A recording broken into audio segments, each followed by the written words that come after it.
German shepherds में health issues में skin issues सबसे ज़्यादा होते हैं। तो आज हम डिस्कस करेंगे बहुत ही इम्पॉर्टेंट टॉपिक जर्मन शेपर्ड्स के अंदर स्किन इश्यूज़ और उसका ट्रीटमेंट। हाय, मेरा नाम है परवेज़ और आप देख रहे हैं मेरा YouTube channel durable canal. Good morning friends, आप सब कैसे हैं? मैं बहुत अच्छा हूँ, होप करता हूँ आप भी बहुत अच्छे होंगे। आज मैं जर्मन शेपर्ड की स्किन इश्यूज़ के बारे में ये वीडियो लेके आया हूँ। देखिए, किसी भी डॉग की अगर आपको हेल्थ के बारे में पता करना है तो आप उसकी स्किन को देखकर अंदाज़ा लगा सकते हैं, क्योंकि अगर डॉग के अंदर कोई प्रॉब्लम है, हेल्थ इश्यूज़ हैं, तो सबसे पहले उसकी जो स्किन होती है, यानी जो उसका कोट होता है, उसका शाइन एकदम फेड हो जाता है। फेड हो जाने की वजह से आपको उसकी कोट जो होगा रफ दिखेगा, आप टच करेंगे तो वो टूटने लगेगा। ये कई चीज़ों की निशानी है। ये उसके न्यूट्रिशन की कमी की वजह से हो सकता है, उसके स्किन के अंदर कोई इन्फेक्शन की वजह से हो सकता है, उसकी वीकनेस की वजह से हो सकता है। आज हम डिस्कस करेंगे स्किन के अंदर होने वाली मुख्य प्रॉब्लम्स, मुख्य 5 प्रॉब्लम्स। लेकिन मैं कुछ और भी प्रॉब्लम्स शेयर करूंगा जो नॉर्मली होती हैं, जो स्किन से रिलेटेड है, लेकिन डायरेक्ट स्किन से हम नहीं कह सकते। सबसे पहली जो दिक्कत आती है जर्मन शेपर्ड्स के अंदर, वो आती है स्किन के अंदर फंगल इन्फेक्शन हो जाना। फंगल इन्फेक्शन के बारे में मैं आपको एक चीज़ बता दूं कि जर्मन शेपर्ड चाहे शॉर्ट कोट हो चाहे लॉन्ग कोट हो, उनके अंदर एक अंडर कोट होता है, एक बहुत ही लाइट सा वुली कोट होता है। ये जो कोट होता है, ये कोट पानी को, मॉइस्चर को एब्जॉर्ब कर लेता है। अगर आपने डॉग को नहलाया और आपने उसको सुखाने की कोशिश की और वो सूख गया, ऊपर से हाथ से टच करने से वो सूखा लग रहा है, लेकिन जरूरी नहीं कि वो सूख गया हो। उसके अंदर की जो लेयर होती है वो मॉइस्चर को एब्जॉर्ब करके रखती है और वो काफी देर तक गीला रहता है। इसकी वजह से स्किन के ऊपर एक फंगल इन्फेक्शन हो जाता है। ये फंगल इन्फेक्शन शुरू कैसे होता है? पहले आपको कुछ बाल हल्के नजर आएंगे, फिर उसके ऊपर हल्के हल्के रैशेस जैसे नजर आएंगे और उसके बाद में फिर आपको दिक्कत होनी शुरू हो जाएगी। तब आपको लगेगा कि ये तो बहुत बड़ी प्रॉब्लम हो गई है। आप डॉक्टर्स के पास जाएंगे, क्योंकि स्किन इन्फेक्शन की जो मेडिसिन होती है वो काफ़ी महंगी होती है और काफ़ी लंबा टायर्डसम इसका ट्रीटमेंट होता है। तो मैं आपको डिस्कस करूँगा कि आप कैसे अपने डॉग को इस तरह की फंगल इशू से बचा सकते हैं।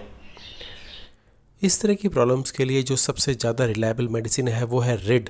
रिड तो वैसे एंटी टिक सॉल्यूशन है, लेकिन इससे स्किन की बहुत सारी प्रॉब्लम सॉल्व होती हैं। ये सारे ब्रीडर्स जानते हैं और वो आपसे शायद डिस्कस ना करें, लेकिन मैं आपको बता दूं कि अगर आप रेगुलर अपने डॉग को रिड से ट्रीट करते हैं तो आपको बहुत सारी मेडिकल स्किन इश्यूज़ आएंगे ही नहीं। दूसरा जो शैम्पू है जिस पे मुझे बहुत अच्छा भरोसा है वो है कीटोक्लोर।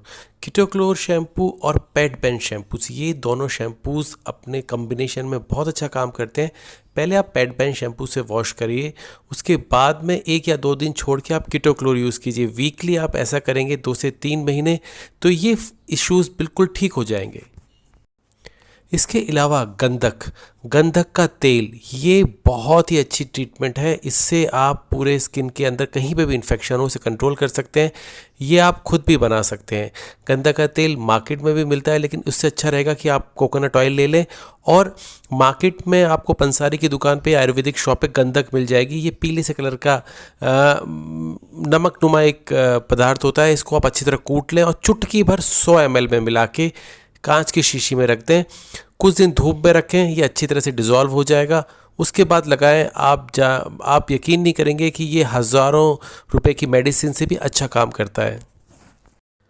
अगर प्रॉब्लम लोकलाइज है, छोटी सी जगह पे है, तो आप पेट बेन शैम्पू से अच्छी तरह उस जगह को वॉश करके आप किस्किन लोशन या वोकाजोल प्लस लोशन, वोकाजोल बहुत अच्छा काम करता है जहाँ पे लोकलाइज्ड हो इस तरह के इन्फेक्शंस हो, जहाँ फॉर एग्जांपल उसके पीठ के ऊपर या पुट्ठे पे या इस तरह से हो, तो आप ना इसे इन लोशंस को आप लगा सकते हैं।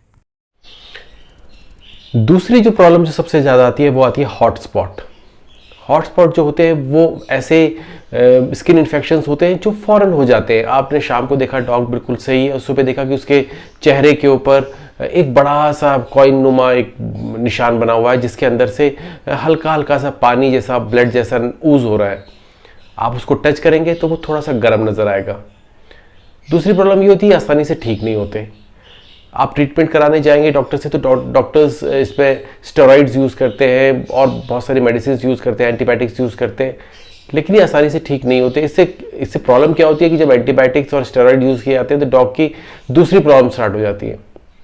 मैं आपको एक बहुत ही सिंपल सा ट्रीटमेंट बताऊंगा इसके लिए, ताकि आपको कभी भी अगर इस तरह की दिक्कत आए तो आपको कभी दिक्कत ना हो, आपको कभी डॉक्टर के पास जाने की ज़रूरत ना पड़े। हॉटस्पॉट के लिए जो सबसे अच्छा ट्रीटमेंट है वो गंधक। मैं आपको बता चुका हूँ, ये आपको पंसारी की या आयुर्वेदिक शॉप पे मिल जाएगा। बहुत सस्ता केमिकल है ये, इसे ऑर्गेनिक सल्फर भी कहते हैं। आप इसे चुटकी भर ले लें, या तो आप गंधक ऑयल मिल जाए आपको तो वो लगाएं, या फिर आप चुटकी भर गंधक 100 ग्राम नारियल के तेल में मिला के या फिर वैसेलीन में मिला के लोकली लगाएं। डॉग आपका बिल्कुल ठीक हो जाएगा। डॉग्स के अंदर आप हमेशा ध्यान दीजिए कि अगर डॉग्स को टिक्स और फ्लीज हो गए तो वो अपने साथ बहुत सारी बीमारियां लेके आते हैं। हमें लगता है कि हमने टिक का ट्रीटमेंट कर लिया, फ्लीज को हटा दिया तो दिक्कत खत्म हो गई, लेकिन ऐसा होता नहीं है। टिक्स अपने साथ साथ में, टिक्स और फ्लीज अपने साथ में कभी कभी माइट्स भी ले आते हैं। माइट्स ऐसे छोटे परजीवी होते हैं जो स्किन के नीचे पलते हैं और इतने बारीक होते हैं कि हम अपनी आंखों से तो नहीं देख सकते, लेकिन वो स्किन के नीचे इतनी ज़्यादा इरिटेशन पैदा करते हैं कि डॉग बिल्कुल गंजा हो जाता है। ऊपर से उसकी स्किन बहुत मोटी हो जाती है और वो खुचा खुचा के सारे बालों को गिरा देता है, क्योंकि उसकी जो अंदर से खुजली की इरिटेशन ही इतनी ज़्यादा होती है। तो इसलिए हमेशा ध्यान रखिए कि आप टिक्स और फ्लीज से डॉग को बचा के रखिए। अगर आपके डॉग के ऊपर फ्लीज हो गए, फ्लीज वो छोटे छोटे कीड़े होते हैं जो आपको जर्मन शेपर्ड्स में देखना बहुत मुश्किल होता है, कि जर्मन शेपर्ड का जो कोट होता है वो बहुत डेंस और ब्लैक होता है, लेकिन अगर आप बाकी ब्रीड्स में देखेंगे जैसे फॉन कलर के डॉग्स होते हैं उसमें वो हल्के छोटे छोटे ब्लैक कलर के छोटे छोटे परजीवी होते हैं, जो अगर आप उसे टच करने की कोशिश करेंगे तो वो जंप करके दूसरी जगह चले जाते हैं। ये जो फ्लीज होते हैं ये बहुत ज़्यादा बुरी तरह से काटते हैं स्किन के अंदर और ये एक तरीके से एलर्जी पैदा कर देते हैं। बहुत सारे डॉग्स तो ये कभी कभी इतने शॉक में आ जाते हैं कि उनका इम्यून सिस्टम अपने ही अगेंस्ट में काम करने लगता है और पूरी बॉडी फेस पर उनके स्वेलिंग आ जाती है। तो फ्लीज डर्मेटाइटिस से कैसे बचे, इसके ट्रीटमेंट के बारे में भी हम डिस्कस करेंगे। टिक से होने वाली दिक्कतों के लिए आप स्प्रे यूज़ कर सकते हैं, कॉलर्स यूज़ कर सकते हैं। उसके बाद में आजकल तो बहुत अच्छी मेडिसिन्स आ गई हैं, लेकिन थोड़ी महंगी हैं। ब्रोवेक्टो हो गया, सिम्पेरिका हो गया, ये आपको स्किन इश्यूज़ और साथ साथ माइट से भी आराम दिलाती हैं। लेकिन अगर प्रॉब्लम हो जाए तो होम्योपैथिक मेडिसिन्स मैंने आपको दिखाई हैं। ये होम्योपैथिक मेडिसिन्स आप डॉक्टर की सलाह और निगरानी में यूज़ कर सकते हैं। ये बहुत अच्छे रिजल्ट देते हैं। अगर किसी को भी डाउट है इन मेडिसिन्स के बारे में तो वो मुझे पर्सनली मैसेज कर सकता है। जर्मन शेपर्ड में एक बहुत ही कॉमन प्रॉब्लम है, उसकी जो स्किन होती है वो ड्राई हो जाती है, फ्लेकी हो जाती है। मतलब आप जब उसको बालों को हटा के देखेंगे तो अंदर से आपको ना छोटे छोटे डेंड्रफ जैसे फ्लेक्स जैसे नजर आएंगे। ये छोटे भी हो सकते हैं, बड़े भी हो सकते हैं, और कभी कभी तो ये इतने बड़े होते हैं कि आदमी डर जाता है देख के कि ये क्या हो गया, कि पूरी की पूरी पपड़ी जम जाती है स्किन के ऊपर। ये किस वजह से होता है? देखिए, अगर आपकी डॉग की स्किन ड्राई हो गई है, ड्राई होने से, न्यूट्रिशन की कमी होने से या फिर इन्फेक्शन होने से स्किन के ऊपर बालों के नीचे एक पतली सी स्केल जम जाती है और ये स्केल जो होती है जब टूटती हैं तो ये फ्लेक्स के मुंह में पूरे बालों में फैल जाती हैं। हम इनसे कैसे बच सकते हैं? क्या मेडिसिन हम घर पे बना के इसमें लगा सकते हैं ताकि डॉग को इस तरह की ड्राई स्किन और फ्लेकी स्किन का सामना ना करना पड़े? हम ये भी डिस्कस करेंगे। स्किन को मेंटेन करने के लिए सबसे अच्छी चीज़ है कोकोनट ऑयल। ये आसानी से मिल जाता है। ऑर्गेनिक कोकोनट ऑयल यूज़ करें खाने में और साथ में नहलाने से पहले लगाने में। इसके अलावा अगर आपको फ़िश ऑयल मिल जाता है तो बहुत ही अच्छी चीज़ है। ये अंदर से इम्यूनिटी भी इंक्रीज़ करता है, साथ में कोट कंडीशन भी इंक्रीज़ करता है। खाने का बैलेंस्ड होना बहुत ज़रूरी है। प्रोटीन, उसके साथ में न्यूट्रिएंट सब बैलेंस होना चाहिए। इसके लिए आप मल्टीविटामिन दे सकते हैं। बहुत सारी कंपनी का मल्टीविटामिन आते हैं, आप वो दे सकते हैं उन्हें।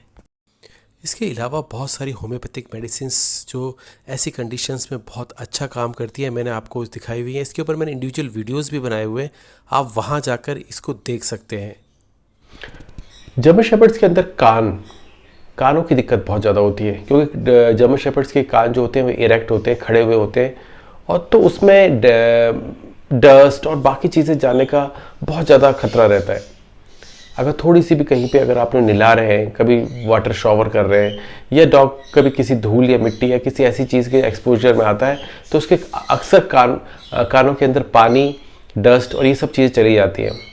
इसलिए अक्सर देखा गया है कि जर्मन शेपर्ड के जो ओनर्स होते हैं वो कहते हैं कि डॉग के कान की बहुत ज़्यादा दिक्कत है। कान की दिक्कत जो होती है वो इस तरह से होती है कि वो शुरू तो नॉर्मल एक दिक्कत से होती है, लेकिन वो इतनी बड़ी हो जाती है कि वो आपकी रोज़मर्रा की ज़िंदगी में बहुत बड़ा इशू हो जाता है। डॉग इनिशियली पहले अपने पाँव से खुजाता है कानों को, और वो इतना घायल कर लेता है कि वो उसकी जो खुजली होती है या परेशानी होती है वो बढ़ती चली जाती है, और एक ऐसी स्टेज आ जाती है कि डॉग ना रात में ना दिन में कभी आराम ही नहीं करता, दिन भर कानों को खुजाता रहेगा और सिर हिला हिला के उसको अपने पूरा जो वुंड्स होते हैं उनको बहुत ज़्यादा बढ़ा लेगा। कानों का क्योंकि कान जो है वो मैं स्किन की तरह इसलिए ले रहा हूँ क्योंकि उसके अंदर भी जो इन्फेक्शन होता है वो फंगल इन्फेक्शन होता है।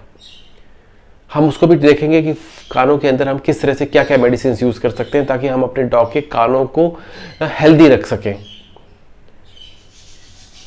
एक चीज़ मैं आपको सबसे पहले बता दूं कि कानों को हेल्दी रखना हो या किसी चीज़ को हेल्दी रखना हो, सबसे पहले आपको डॉग की डाइट का ध्यान रखना पड़ेगा।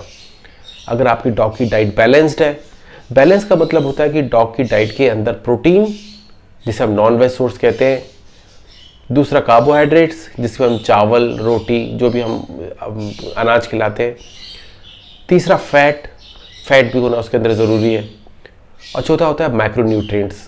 मैक्रोन्यूट्रिएंट्स तो वैसे भी मिलते हैं उसको फूड से, बाकी चीज़ों से मिलते हैं, लेकिन सारी चीज़ कभी कभी नहीं मिल पाते, तो हमें एक्स्ट्रा ऐड भी करने पड़ते हैं। फूड का खास कर ध्यान रखिए, उसके बाद ही हम मेडिसिन का ध्यान रख सकते हैं। कान की दिक्कत के लिए ऑटिरिल और पोमेसॉल, ये 2 ईयर ड्रॉप आपको हमेशा अपने घर में रखने चाहिए, हमेशा काम आते हैं। इंटरनल ईयर के लिए, आउटसाइड ईयर जहाँ पे हम टच कर सकते हैं, देख सकते हैं, बेटनोवेट एन लगा सकते हैं। विरबैक कंपनी का ईयर क्लीनर आता है सैलिसाइक्लिक एसिड बेस, आप वीक में या 2 वीक में एक बार यूज़ करें, बाकी टाइम पे आप ये क्रीम और बाहर की साइड में क्रीम और अंदर की साइड में ड्रॉप्स डालें, आपके डॉग के कान को कभी दिक्कत नहीं होगी। एक टॉपिक जो बहुत ही वास्ट टॉपिक है लेकिन उसको मैं थोड़ा सा कवर करना चाहता हूँ, वो है एलर्जीज़। जर्मन शेपर्ड एलर्जीज़ के बहुत प्रोन होते हैं। जर्मन शेपर्ड के अंदर फूड एलर्जीज़ और केमिकल एलर्जीज़ बहुत ज़्यादा होती है। कभी कभी जर्मन शेपर्ड के ओनर्स कहते हैं, सर मैंने उसे नहलाया था, उसके पूरे स्किन के ऊपर छोटे छोटे पॉस्ट्यूल्स, दाने हो गए, पिंपल्स हो गए। ये कभी कभी ऐसा भी होता है कि आपका डॉग किसी पर्टिकुलर केमिकल को बिल्कुल बर्दाश्त ना कर पाए, और बहुत से डॉग तो इतने ज़्यादा सेंसिटिव होते हैं वो किसी केमिकल को बर्दाश्त नहीं करते।